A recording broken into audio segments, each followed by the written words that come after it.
My name is Lily Pierce. I'm 27 years old.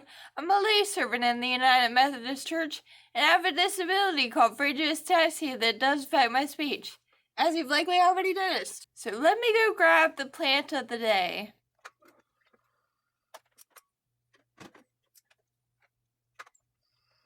Today's plant of the day is a frosty fern. And long story short, I normally don't want to support corporations and big box stores unless I have to, but I was in Walmart because I had to buy some other stuff, so I couldn't resist just peeking in the plant section, and it was right after Christmas, and this was on sale for like $3. So she's very thirsty and a little bit fickle, but I love her. Sorry if the angle changed a little bit. I got interrupted there. But anyway, moving right along. Today we're going to talk about what is sort of a contradictory phrase, biblical cynicism, particularly in the Book of Ecclesiastes. So the other day I was needing to write a devotional and I was flipping through the Old Testament looking for some stuff, and I just came across Ecclesiastes, and I haven't read it in a year or two, so I decided to skip through it a little bit, and I realized I'm pretty much reading biblical cynicism right now. This guy thinking that everything in life is vain and pointless. Which is interesting because generally I think of cynicism as being one of those worldly and even satanic, if you will, concepts. Because Jesus Christ is and was the embodiment of hope, which is pretty much the opposite of cynicism. And considering that the fruits of the Spirit are love, joy, peace, patience, goodness, gentleness, faithfulness, and self-control, the Spirit also contradicts cynicism. In the face of strife or discord or emotional or physical pain, cynicism basically says, yes, life is unfair, and it has no ultimate purpose, and neither do you. But the Spirit instead says, your life does have a purpose. You have God-given gifts. You have been called to a life of glorifying God and serving others, a life of abundant joy and peace and hope. And how are we meant to carry out the Great Commission? Follow Jesus, make disciples, transform the world, if we were to buy into cynicism. Not to mention that cynicism often supports the status quo and essentially says that the oppressed and the poor ought to stay oppressed and poor.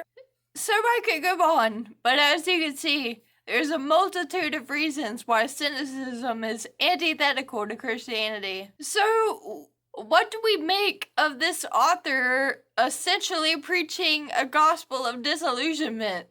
Just reading out some of the titles that are over parts of the text throughout this book. The futility of seeking wisdom, the futility of self-indulgence, a disillusioned view of life, the riddles of life, the frustration of desires. But if we dig deeper into the perspective of this writer and dig deeper into his words, we see this is a man of great wealth and great power who had attained all the things that most people only dream of, but he realized that it made him no less vulnerable, no less mortal. And the notion that wealth is temporary and that we shouldn't put our hope in wealth or in anything besides God, that's echoed all throughout Scripture. So that idea is certainly not unique or new. But this writer takes it to another level. He seems to be emotionally detached. And as we look throughout the text, we see that what's really fueling these viewpoints is the prospect of death. What do people gain from all the toil at which they toil under the sun? A generation goes and a generation comes, but the earth remains forever. I saw wisdom excels folly, as light excels darkness. Yet I perceive that the same fate befalls all of them. And I said to myself, what happens to the fool will happen to me also. Why have I been so very wise? Again I saw all the oppressions that are practiced under the sun. Look, the tears of the oppressed, with no one to comfort them.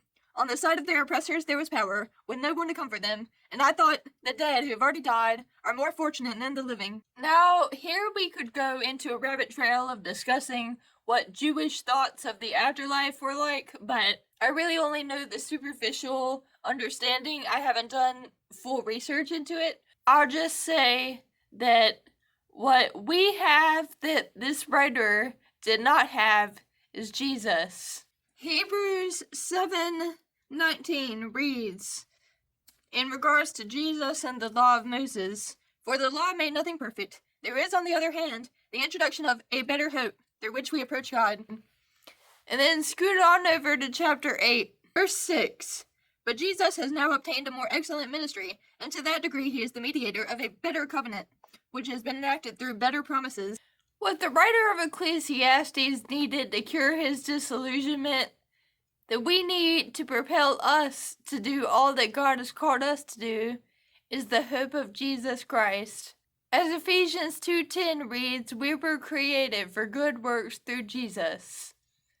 So no, we will not give in to cynicism. Ecclesiastes is an intriguing book that I'd love to delve more into in the future. Along with the disillusionment, there are some nuggets of wisdom here and there. But anyways, I hope you enjoyed this video, and thanks for listening. God bless you all.